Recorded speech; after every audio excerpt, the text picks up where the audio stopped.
आज का हमारा टॉपिक जो है वो rate of blood flow in blood vessels है। मतलब ब्लड वेसल्स में ब्लड फ्लो कैसा होता है, मतलब कौन से ब्लड वेसल में ज़्यादा होगा, कौन से ब्लड वेसल में ब्लड फ्लो कम होगा। तो ये मेंशन है blood flow through vessel at an uneven speed. मतलब ये नहीं है कि हर जगह कांस्टेंट स्पीड होती है, अनइवन स्पीड होती है। It flows faster in larger arteries और स्लोअर होता है कैपिलरी नेटवर्क में। कैपिलरी में क्यों स्लोअर होता है? क्योंकि कैपिलरी में एक्सचेंज ऑफ मटेरियल होना होता है, और अगर यहाँ पर ब्लड फास्ट फ्लो कर जाए तो एक्सचेंज कैसे हो पाए? तो स्लो स्लो फ्लो करता है ताकि एक्सचेंज आराम से हो जाए।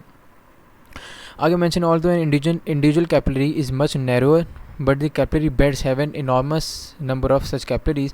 तो क्या कहना चाह रहे हैं कि अगर एक इंडिविजुअल कैपिलरी को बनाऊँ तो बहुत छोटी है, मगर जब कैपिलरी नेटवर्क बन जाएगा, बहुत सारी कैपिलरी होंगी, हज़ारों करोड़ों कैपिलरी होंगी, तो वो जो हमारे पास टोटल हमारा जो नंबर ऑफ कैपिलरीज है, नंबर ऑफ कैपिलरीज बहुत ज़्यादा हो जाएगा, और जो total diameter of these vessel much greater हो जाएगा इन द आर्टरी। मतलब क्या कि अगर ये एक आर्टरी है, मगर इसको मैं कैपिलरी बनाऊँ तो बहुत सारी कैपिलरी मिलके एक आर्टरी से उसका डायमीटर बहुत ज़्यादा हो गया, आर्टरी से बड़ी हो गई बहुत सारी कैपिलरीज मिलके।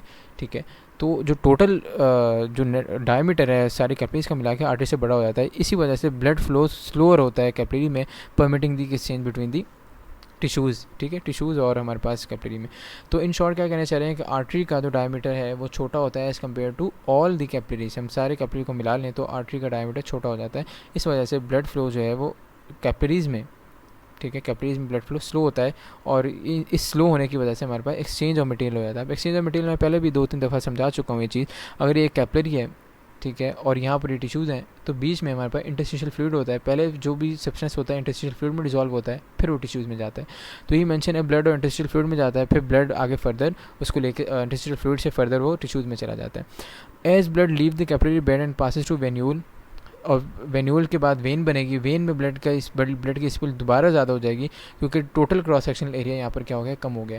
क्योंकि हमारे पास टोटल क्रॉस सेक्शनल एरिया जो कैपिलरीज में वो ज़्यादा था। क्यों? क्योंकि सारी कैपिलरी मिल के आर्टरी से भी ज़्यादा हमारे पास एरिया शो कर रही थी। वो वेन्यूल में दोबारा जा रहे हैं, एक वेन बन गई, तो हम नेटवर्क ऑफ कैपिलरी के सब का मिलाएं तो इसका क्रॉस सेक्शन दोबारा वेन का कम हो गया। तो इस वजह से reduction in cross sectional area की वजह से दोबारा स्पीड इसकी तेज़ हो जाती है।